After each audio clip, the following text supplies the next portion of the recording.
이 시간 하나님께서 우리에게 주시는 말씀은 사무엘하 6장 12절에서 23절까지의 말씀입니다. 사무엘하 6장 12절에서 23절까지의 말씀입니다. 제가 가진 성경으로 구약 472쪽에 있습니다.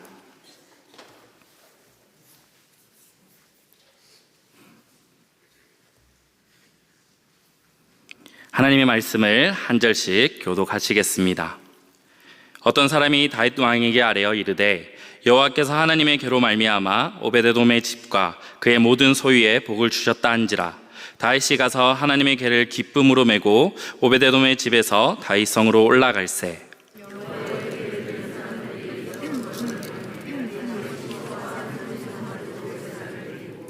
다윗이 여호와 앞에서 힘을 다하여 춤을 추는데 그때 다윗이 배 에봇을 입었더라.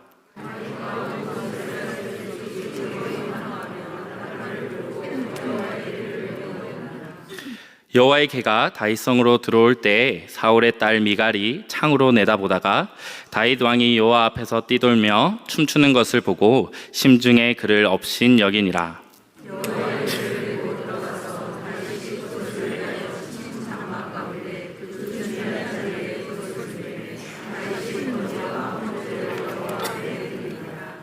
다윗이 번제와 화목제 드기를 마치고 만군의 여호와의 이름으로 백성에게 축복하고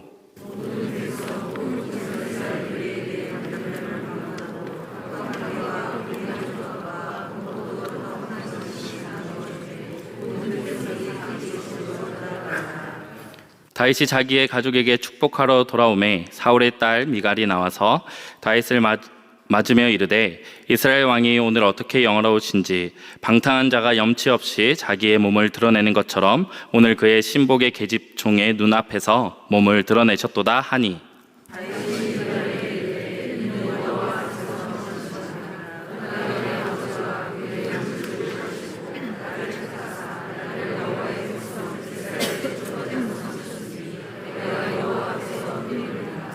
내가 이보다 더 낮아져서 스스로 천하게 보일지라도 내가 말한 바 계집종에게는 내가 높임을 받으리라 한지라.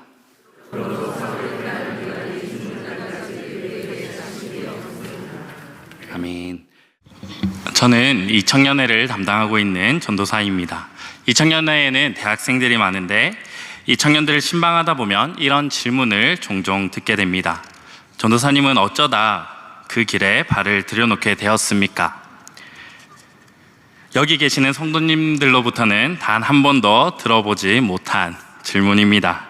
그런 질문하는 것을 무례하다고 생각하실 수도 있고 또 실례라고 생각하실 수 있어서 그런 건지는 모르겠지만 청년들은 거리낌 없이 이런 질문을 하곤 합니다.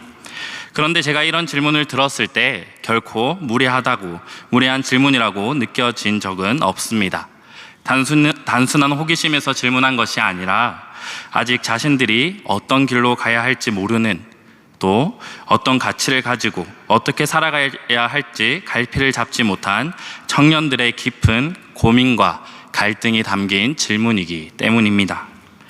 그러면 저는 저의 과거 2018년부터 2019년까지의 선교 얘기를 들려줍니다. 1년간 카자흐스탄에서 지냈던 선교 얘기입니다. 저는 학부는 물리학을 전공했습니다. 그 당시에는 물리가 재밌고 좋아서 물리를 전공했습니다. 그때는 물리로 평생 먹고 살 수 있겠다 할 정도로 좋아했습니다. 그런데 제가 CCC라는 선교단체를 했었는데 그 단체를 통해서 선교를 다녀오면서 선교지에서 복음을 전하는 삶을 살아야겠다라는 결단을 하고 신학의 길에 발을 들여놓았습니다. 카자흐스탄이라는 곳을 잠깐 소개하면 민주주의 국가이긴 하지만 이슬람 국가입니다. 구소련으로부터 독립할 때 자기 민족의 정체성보다는 경제를 먼저 선택해서 강한 무슬림들은 주변 국가로 다 내쫓아버리고 세속적인 세상에 물든 무슬림만 남은 그런 곳이었습니다. 제가 갔을 때는 여전히 이슬람의 문화와 전통은 남아있던 곳이었습니다. 그래서 제가 선교 생활을 할 때에는 종교의 자유는 있었지만 외국인이 자국민들에게 전도 행위를 하는 것은 법으로는 금지되어 있었습니다. 그래서 전략적으로 복음을 전하는데 카작 현지 제자와 한국인 이런 학생 선교사가 한 팀이 되어 복음을 전하게 됩니다. 한류로 인해 한국인을 없어서 찾아오는, 그래서 한국인을 보려고 달려오니까 한국인은 관계를 쉽게 열고 그런 역할을 하는 것이죠. 그렇게 관계를 만들고 복음을 전하기까지 그런 작업, 영적인 작업, 밥도 같이 먹고 신뢰도 쌓고 그다음에 영적인 질문들도 하면서 전도 대상자가 영적인 것에 관심이 있는지 또 착한 사람인지 저희를 고발하면 안 되니까요. 그런 걸 확인하는, 그리고 확인하고 판단이 되면 현지 제자가 그 전도 대상자에게 복음을 전합니다. 그런데 제가 1년을 선교 생활하면서 제가 혼자 복음을 전할 수 있었던 적이 2차례 있습니다. 혹 궁금해 하시는 분들이 계실 수 있어서 말씀드리면 카자흐어로 복음을 전했습니다. 열심히 공부했습니다. 아쉽게도 그들이 복음을 듣고 받아들이거나 영접을 하지는 않았습니다. 그런데 복음을 전하는 제 자신이, 예수님을 이야기하고 있는 제 자신이 그 순간 너무 기뻤습니다. 무언가를 이룬 것도 아니고 그 사람들이 복음에 반응한 것도 아니었는데 그 순간이 제 인생의 가장 깊고 선명한 기쁨의 시간이었습니다.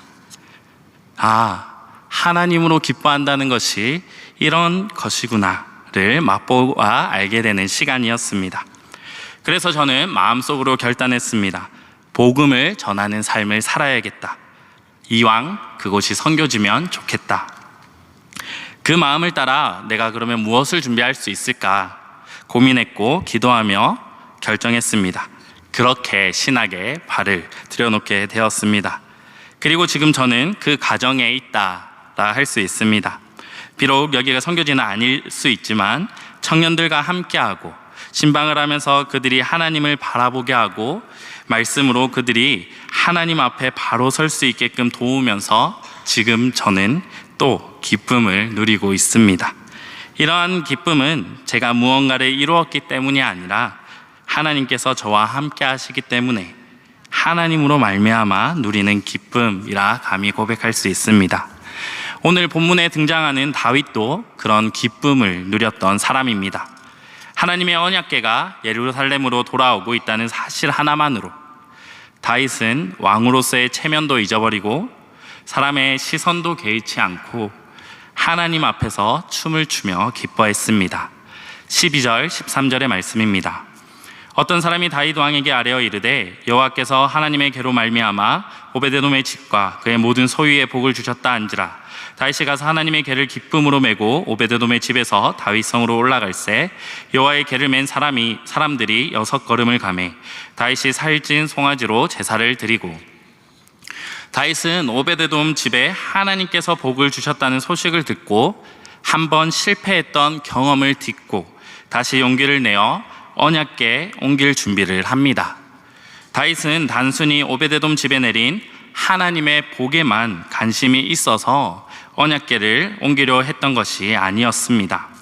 하나님께서 내린 복이 다윗으로 하여금 다시 옮겨야겠다라는 용기를 북돋아 준 것은 맞지만 단지 오베데돔의 집에 내린 그 복 때문에 그 복에만 집중해서 옮기려 했던 것은 결코 아닙니다. 다윗은 하나님과 함께하기를 원했습니다. 그래서 하나님의 말씀을 신뢰하고 하나님의 말씀에 따라서 옮길 준비를 한 것입니다. 그러니 어떻게 합니까?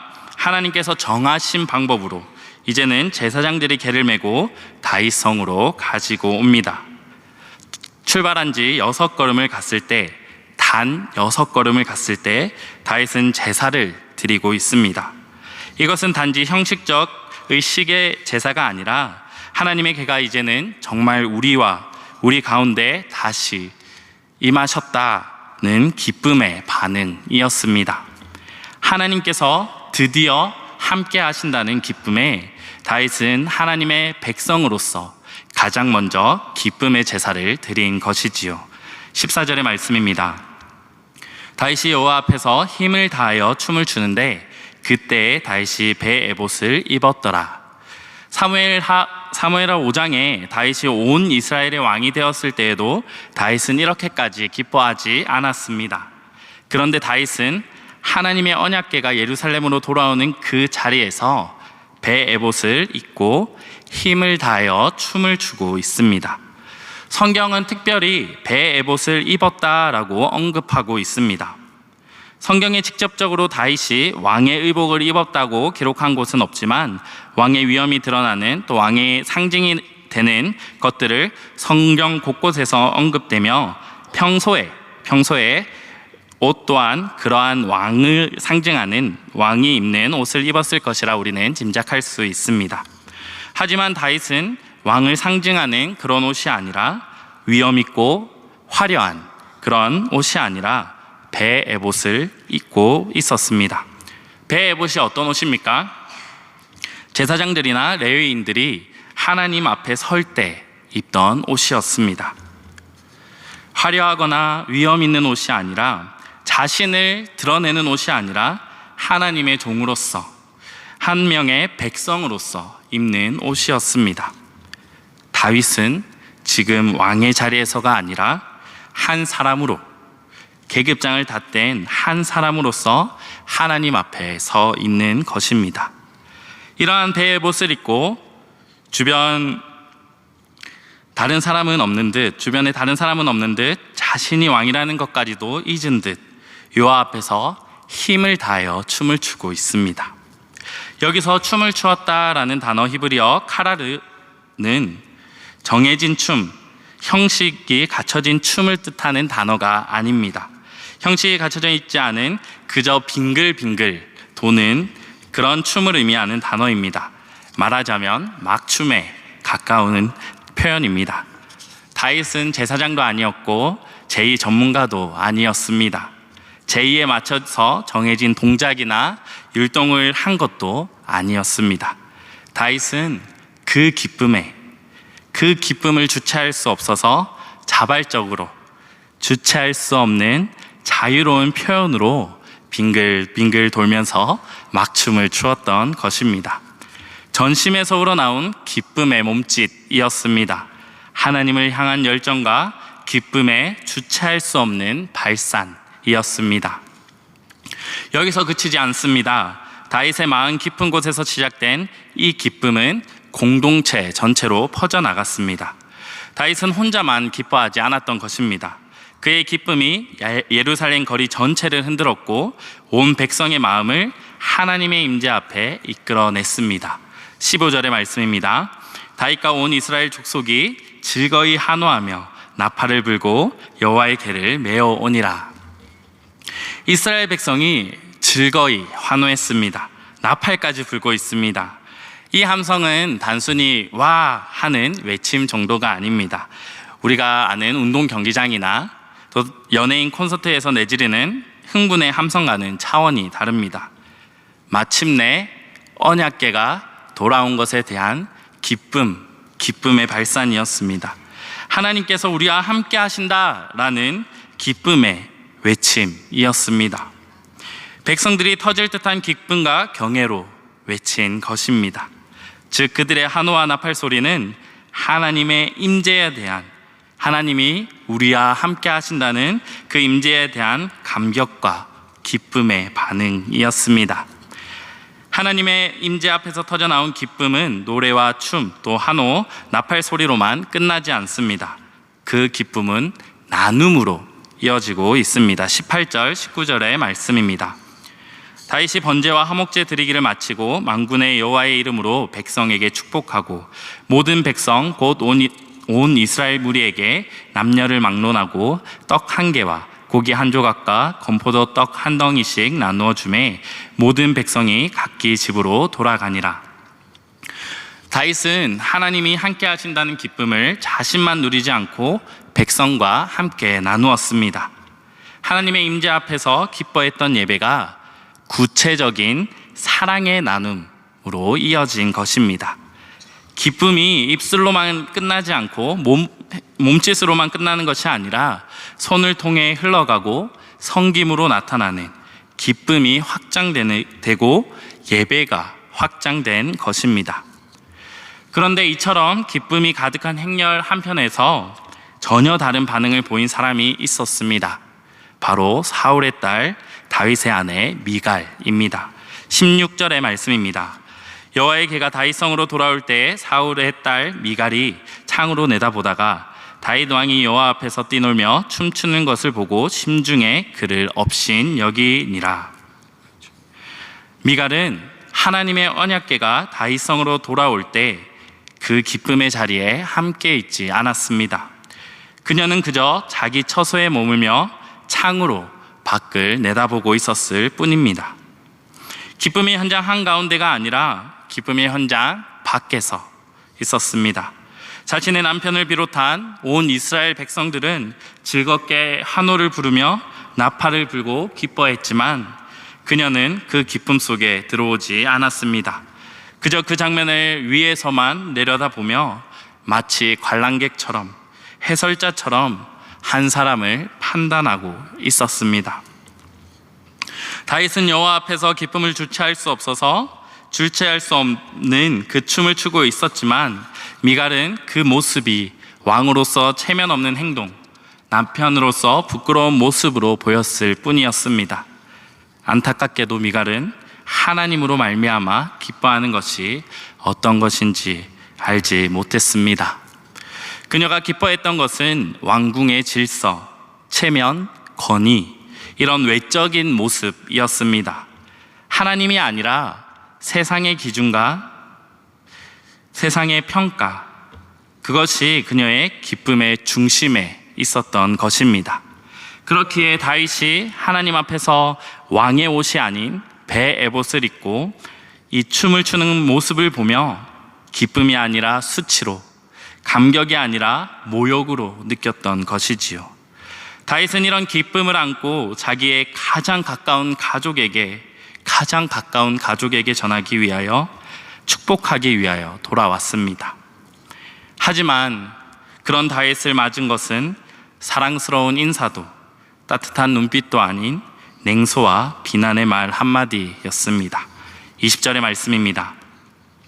다윗이 자기의 가족에게 축복하러 돌아오매 사울의 딸 미갈이 나와서 다윗을 맞으며 이르되 이스라엘 왕이 오늘 어떻게 영화로우신지 방탕한 자가 염치 없이 자기의 몸을 드러내는 것처럼 오늘 그의 신복의 계집종의 눈앞에서 몸을 드러내셨도다 하니, 미갈의 이 말 속에는 그녀의 기쁨의 기준이 무엇이었는지가 다시 명백하게 드러나고 있습니다. 하나님의 임재가 회복되었음에도, 온 백성이 환호와 감격으로 기뻐하고 있었음에도 그녀는 기쁨에 함께하지 못하고 누리지 못하고 있었습니다. 오히려 그녀는 왕이 어떻게 영화로우신지요? 라며 다윗의 순전한 기쁨을 비꼬고 또 그의 행동을 체면을 깎아먹은 부끄러운 일로 여기고 있습니다. 그녀에게 중요한 것은 하나님이 함께 하신다는 은혜가 아니라 왕으로서의 품격, 권위, 외적인 체면이었던 것이죠. 결국 기쁨의 중심에 하나님이 없었기 때문에 다윗이 누렸던 기쁨에, 백성들이 함께 누렸던 그 기쁨에 함께할 수 없었습니다. 오히려 그 기쁨을 짓밟는 자리에 서게 된 것입니다. 하지만 다윗은 좌절하지 않고 오히려 단호하고 분명한 고백을 미갈에게 하고 있습니다. 21절, 22절의 말씀입니다. 다윗이 미갈에게 이르되 이는 여호와 앞에서 한 것이니라. 그가 내 아버지와 그의 온 집을 버리시고 나를 택하사 나를 여호와의 백성 이스라엘의 주권자로 삼으셨으니 내가 여호와 앞에 뛰놀리라. 내가 이보다 더 낮아져서 스스로 천하게 보일지라도 내가 말한 바 계집종에게는 내가 높임을 받으리라 한지라. 다윗은 분명하게 고백하고 있습니다. 나는 사람의 시선보다, 왕으로서의 체면보다 하나님 앞에서의 모습이 더 중요하다. 나는 여호와 앞에서 기뻐하겠다. 그리고 그 기쁨을 표현하는 데 있어 나는 더 낮아질 수도 있고 더 비천해질 수도 있고 더 천하게 보일 수도 있다. 다윗의 기쁨의 중심은 하나님 한 분뿐이었습니다. 하나님께서 함께 하신다는 사실, 그분 앞에 설 수 있다는 특권, 그분이 나를 택하셨다는 그 은혜, 이것이 다윗이 기뻐할 수 있었던 기쁨의 이유였습니다. 하지만 안타깝게도 이 고백 앞에서 미갈은 끝내 마음을 열지 않고 있습니다. 그녀는 여전히 체면과 세상의 것에 묶인 채 하나님으로 말미암는 기쁨 앞에 등을 돌립니다. 23절의 말씀입니다. 그러므로 사울의 딸 미갈이 죽는 날까지 그에게 자식이 없으니라. 이 말씀은 단순히 자녀가 없었다는 사실 이상의 의미를 담고 있습니다. 그녀는 하나님의 임재를 외면했고 그 기쁨을 거절했으며 결국 생명의 열매 없이 생을 마감하게 되었다라고 기록하고 있습니다. 성경에서 자녀 없음은 단지 육체적인 불임만을 의미하고 있지 않습니다. 하나님의 복을 거부한 삶, 하나님으로 말미암는 기쁨을 받아들이지 않는 삶, 하나님과의 관계를 닫아버린 영적 상태를 상징적으로 보여줍니다. 생명의 근원이신 하나님과 동행하지 않았을 때 우리의 삶도 생명을 낳지 못하고 기쁨을 누릴 수 없는 길로 갈 수밖에 없다는 것을 상징적으로 보여주고 있는 것이지요. 이는 단지 미갈 한 사람의 이야기가 아닙니다. 오늘날 우리에게도 동일하게 주어지는 신앙의 경고이자 부르심입니다. 하나님이 아닌 다른 것으로 우리의 기쁨을, 우리의 참된 기쁨을 채우려고 할 때 우리도 미갈과 같이 영적 불임이 될 수 있다는 것을 경고하고 있는 것입니다. 사랑하는 성도 여러분, 오늘 이 말씀 앞에 묻고 싶습니다. 사순절을 보내고 있는 지금 여러분은 무엇으로 말미암아 기뻐하고 계십니까? 무엇을 기쁨의 중심으로 두고 계십니까? 미갈과 같이 세상의 것에 기쁨을 두고 계십니까? 형통한 일, 건강한 삶, 자녀의 성공, 안정된 생활, 사람들의 인정, 높은 지위, 또 내가 가진 재정, 혹은 세상이 말하는 성공의 모습들이 우리의 기쁨의 중심이 되어 있지는 않습니까? 물론 하나님께서 우리의 삶 가운데 좋은 것들을 누리게 하시는 분이십니다. 그러나 오늘 본문의 다윗은 그런 조건들을 넘어서 보다 깊은 기쁨, 보다 본질적인 기쁨, 오직 하나님과 함께함에서 오는 기쁨을 보여주고 있습니다. 다윗은 하나님이 나와 함께 하신다는 사실 하나만으로 기뻐했습니다. 그는 하나님의 임재, 하나님과 동행하심, 곧 임마누엘 그 자체가 다윗에게 기쁨이 되었습니다. 그 기쁨은 격식도 체면도 뛰어넘는 기쁨이었습니다. 사람들의 시선 따위는 전혀 개의치 않을 수 있는 기쁨이었습니다. 그래서 그는 마음껏 춤을 추었고 힘을 다해 기뻐했습니다. 왜냐하면 그 기쁨은 사람으로부터 오는 것이 아니라 하나님 자신으로부터 오기 때문입니다. 성도 여러분, 사순절을 지나는 이 시기 다시 우리의 마음을 살펴봅시다. 우리는 무엇으로 기뻐하고 있습니까? 그 기쁨의 중심에 하나님이 계십니까? 오늘 우리가 다윗처럼 고백하길 원합니다. 나는 여호와 앞에서 기뻐하겠습니다. 하나님이 나와 함께 하시기에 나는 기뻐하겠습니다. 이 고백이 오늘 우리의 고백이 되기를 간절히 바랍니다. 그리고 그 기쁨이 우리 안에 머무는 것으로 끝나지 않기를 바랍니다. 다윗이 하나님의 임재 앞에서 기뻐하며 그 기쁨을 예루살렘의 거리에서 함께 나누고 온 백성에게 떡과 고기를 나누어 주며 그 기쁨을 확장시킨 것처럼 우리도 받은 은혜와 기쁨을 흘려 보내야 할 것입니다. 먼저 우리의 가정 가운데 이 기쁨이 가득하기를 바랍니다. 우리 부모님의 신앙을, 또 우리 조부모님들의 신앙을 통해 우리의 자녀가, 우리의 손주가 임마누엘의 기쁨을 배우고 우리의 예배하며 기뻐하는 모습 속에서 다음 세대가 하나님을 향한 참된 기쁨, 참된 열정을 발견하게 되기를 바랍니다. 자녀들이, 손주들이 우리를 보며 이렇게 말하게 되기를 바랍니다. 우리 아버지는, 우리 어머니는, 우리 할아버지는, 우리 할머니는 하나님 앞에서 참 기쁘게 살았어. 하나님 때문에 웃으셨고 하나님과 동행함이 늘 기쁨이었어. 이보다 더 귀한 신앙의 유산이 어디 있겠습니까? 그리고 그 기쁨이 교회로, 또 우리 공동체로, 그리고 우리가 밟는 이 땅으로 흘러가기를 바랍니다.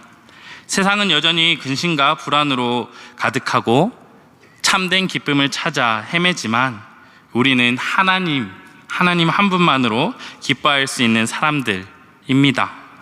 이 땅을 살아가는 모든 이들에게 우리가 전하는 복음이 단지 지식이 아니라 기쁨의 생수로 전해지기를 바랍니다. 우리의 말과 우리의 삶과 우리의 예배 속에서, 또 우리의 섬김과 헌신 속에서 하나님이 함께 하신다는 그 복음의 기쁨이 넘쳐 흘러서 믿지 않는 자들에게도 하나님에 대한 궁금함과 하나님에 대한 갈망, 그 갈망이 불러일으켜지는 그런 성도님들의 삶의 향기가 되기를 간절히 바랍니다. 말씀을 맺겠습니다. 오늘 우리 안에 회복되어야 할 기쁨은 세상이 주는 기쁨이 아닙니다. 그 어떤 상황에서도 사라지지 않을 오직 하나님으로부터 오는 기쁨입니다. 그 기쁨은 우리의 소유나 성체에서가 아니라 하나님과 함께하는 것으로부터 흘러나오는 기쁨입니다. 감히 비교할 수 없는 기쁨입니다. 사랑하는 성도 여러분, 다윗은 그 기쁨 하나로 춤을 추었습니다. 그 기쁨 하나로 왕의 체면을 내려놓고 한 사람으로서, 한 명의 하나님의 자녀로서 하나님 앞에 섰습니다. 그리고 그 기쁨을 백성과 나누며 공동체 전체를 기쁨으로 물들였습니다. 오늘 이 사순절 기간에 우리도 먼저 그 기쁨을 회복하기를 바랍니다. 하나님을 다시 우리의 기쁨의 중심에 모시고 예배 가운데 기뻐하고 말씀 안에서 기뻐하고 하나님과 함께하는 모든 걸음 가운데 기뻐하는 우리 모두가 되기를 간절히 바랍니다. 그리고 그 기쁨을 세상 가운데, 가정과 다음 세대 가운데, 또 교회와 일터 가운데 흘려보내는 복된 통로로 살아가는 우리가 되기를 간절히 바랍니다. 내가 여호와 앞에서 뛰놀리라. 내가 여호와 앞에서 뛰놀리라. 내가 여호와 앞에서 뛰놀리라.